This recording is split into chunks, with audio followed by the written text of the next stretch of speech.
قرآني نبض حياتي، قرآني طهر ذاتي، قرآني عصمة أمري، قرآني طوق نجاتي. إن القرآن لنور يتفجر في جنباتي، يرفعني عند مليك الخلق لأعلى الدرجات.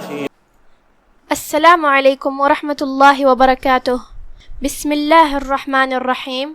الحمد للہ رب العالمین، والصلاة والسلام على خیر المرسلین نبینا محمد وعلى آلہ وصحبہ اجمعین. اما بعد، رب اشرح لی صدری ویسر لی امری واحلل عقدۃ من لسانی یفقہوا قولی. شروع کرتی ہوں اللہ کے نام سے جو بڑا مہربان نہایت رحم کرنے والا ہے.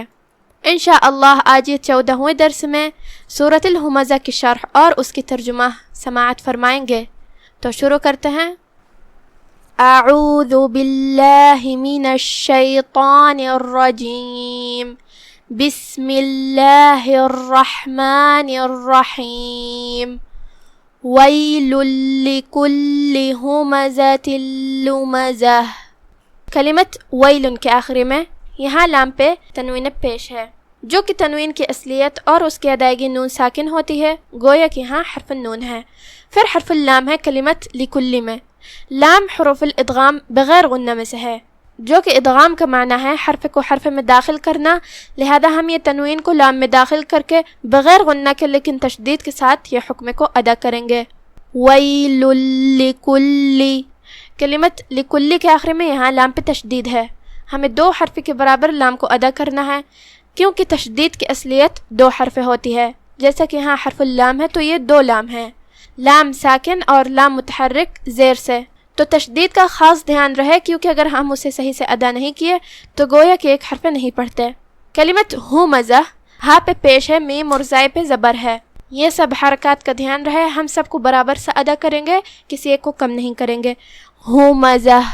کلمت ہمزہ کے آخری میں یہاں تا مدورہ ہے اور اس کے نیچے تنوین زیر ہے. پھر حرف اللام آتا ہے کلمت لمزہ میں. یہاں بھی ادغام بغیر غنہ ہے، ہم یہ تنوین کو لام میں داخل کر کے بغیر غنہ کے لیکن تشدید کے ساتھ یہ حکم کو ادا کریں گے. ہمزۃ اللمزہ. کلمت لمزہ کے آخری میں یہاں تا مدورہ ہے، ہم اس پہ روکیں گے تو ہا سے روکیں گے، کیونکہ تا مدورہ پہ ہا سے روکا جاتا ہے، مطلب ہم آخری میں ہا پڑھیں گے. ویل لکل ہمزۃ لمزہ الذی جمع مالا وعددہ.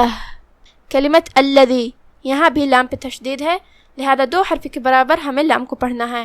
یہاں حرف دال ہے. دال کی ادائیگی زبان کے سر اور اوپر والے دانتوں کے اندرونی کناروں سے ہے، ہم دال کو وہیں سے پڑھیں گے اور اسے ظاہر کریں گے. کلمت جمع، جیم اور میم اور عین پہ تینوں پہ زبر ہے. یہ سب حرکات کا دھیان رہے، ہم سب کو برابر سے ادا کریں گے. جمع. آخر میں حرف العین ہے، عین کی ادائیگی حلق کے درمیان والے حصے سے ہے، لہذا اس کا دھیان رہے. کلمت مالن کے آخر میں یہاں لام پہ تنوین زبر ہے اور اس کے بعد حرف الواو آتا ہے کلمت وعددہ میں. واو حروف الادغام بغنہ میں سے ہے، تو ہم یہ تنوین کو واو میں داخل کر کے غنہ کے ساتھ اور تشدید کے ساتھ یہ حکم کو ادا کریں گے. مالا وعددہ. کلمت عددہ میں یہاں دال پہ تشدید ہے، 2 حرف کے برابر ہمیں دال کو پڑھنا ہے. آخر میں یہاں ہم ہا پہ روکیں گے تو اسے ظاہر کریں گے. الذی جمع مالا وعددہ یحسب ان مالہ اخلدہ. کلمت یحسب میں یہاں بھی حرف الحاء کا دھیان رہے، ہم اسے حلق کے درمیان والے حصے سے ادا کریں گے. با پہ پیش ہے تو ہمیں با کو پیش سے ادا کرنا ہے. کلمت ان میں یہاں الف پہ زبر ہے، مطلب ہم حمزہ کو اوپر سے ادا کریں گے، حمزہ کی ادائیگی حلق کے نیچے والے حصے سے ہے. پھر نون پہ تشدید ہے، لہذا 2 حرف کے برابر ہمیں نون کو پڑھنا ہے. کلمت ما لہو، لام پہ زبر ہے، لہذا اس کا دھیان رہے، ہمیں لام کو زبر ہی سے ادا کرنا ہے. یہاں ہاں پہ یہ علامہ ہے الٹا پیش اور اس کے اوپر مد کا بھی علامہ ہے. یہاں مد صلہ کبریٰ ہے، تو ہم اپنی آواز 2 سے 4 مد کے برابر لمبی کریں گے. ما لہو اخلدہ. کلمت اخلدہ میں یہاں حرف الخاء ہے، خاء کی ادائیگی حلق کے اوپر والے حصے سے ہے، خاء حروف التفخیم میں سے بھی ہے، تو ہم اسے بھاری آواز میں پڑھیں گے. لام پہ اور دال پہ زبر ہے، لہذا یہ حرکات کا دھیان رہے. آخری میں ہم ہاں پہ روکیں گے تو اسے ظاہر کریں گے اور اس پہ جزم سے رکیں گے. یحسب ان مالہ اخلدہ کلا لینبذن فی الحطمہ. کلمت لینبذن یہاں نون ساکن ہے اور اس کے بعد حرف الباء ہے. یہاں چھوٹی سی میم بھی ہے. یہاں حکم ہے اقلاب، جو کہ اقلاب کا معنی ہے بدل دینا یا پلٹ دینا. لہذا ہم یہ نون کو میم میں بدل کے غنہ کے ساتھ یہ حکم کو ادا کریں گے. لینبذن نون پہ تشدید ہے، لہذا دو حرف کے برابر ہمیں نون کو پڑھنا ہے. کلمت الحطمہ حرف الحاء کی ادائیگی حلق کے درمیان والے حصے سے ہے. یہاں حرف الطا ہے. طا حروف التفخیم میں سے ہے، ہم اسے موٹی آواز میں منہ پھلا کے ادا کریں گے.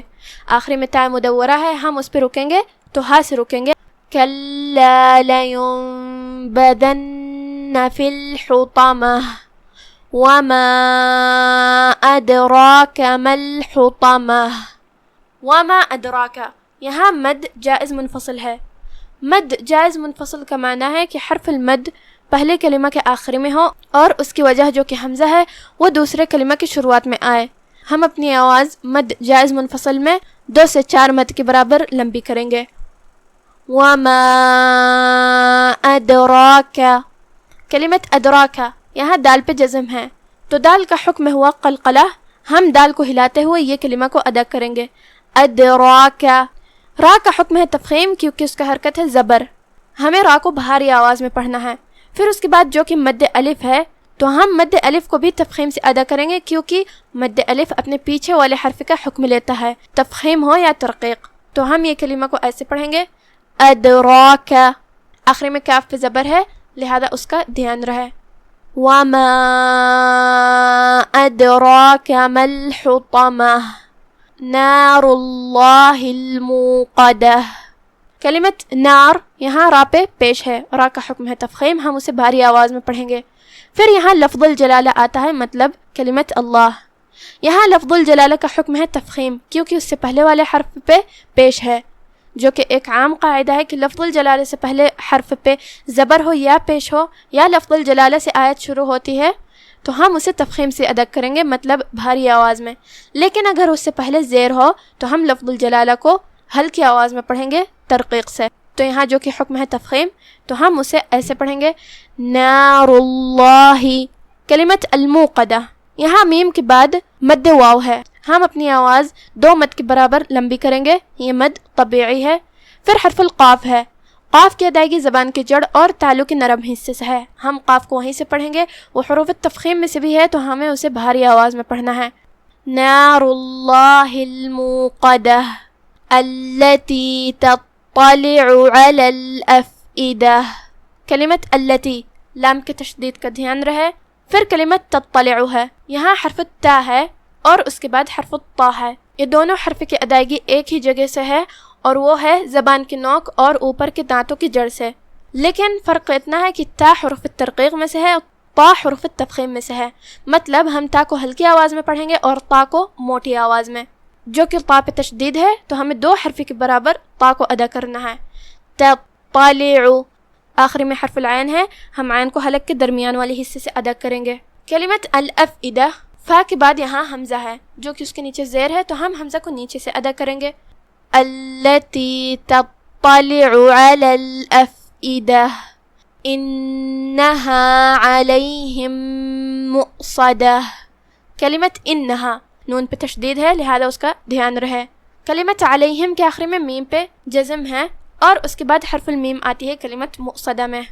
یہاں حکم ہے ادغام متماثلین صغیر، مطلب ہم پہلی میم کو دوسرے میم میں داخل کر کے ایک ہی میم پڑھیں گے غنہ کے ساتھ اور تشدید کے ساتھ.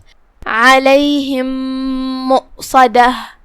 کلمت مؤصدہ میں یہاں واو پہ حمزہ ہے، ہمیں حمزہ کو ظاہر کرنا ہے. حمزہ کی ادائیگی حلق کے نیچے والے حصے سے ہے. پھر حرف الصاد ہے. صاد حروف التفخیم میں سے ہے، ہم اسے بھاری آواز میں منہ پھلا کے پڑھیں گے. انہا علیہم مؤصدہ فی عمد ممددہ. کلمت عمد یہاں آخری میں دال کے نیچے تنوین زیر ہے اور اس کے بعد حرف المیم آتی ہے کلمت ممددہ میں. یہاں حکم ہے ادغام بغنہ. لہذا ہم یہ تنوین کو میم میں داخل کر کے غنہ کے ساتھ اور تشدید کے ساتھ یہ حکم کو ادا کریں گے۔ کلمت ممددہ دال پہ تشدید ہے، لہذا 2 حرف کے برابر دال کو پڑھنا ہے۔ آخر میں ہم تائے مدورہ پہ رکیں گے تو ہم اسے ہا پڑھیں گے اور ظاہر کریں گے۔ اب آپ سورۃ الہمزہ کی تلاوت تجوید کے ساتھ سماعت فرمائیں۔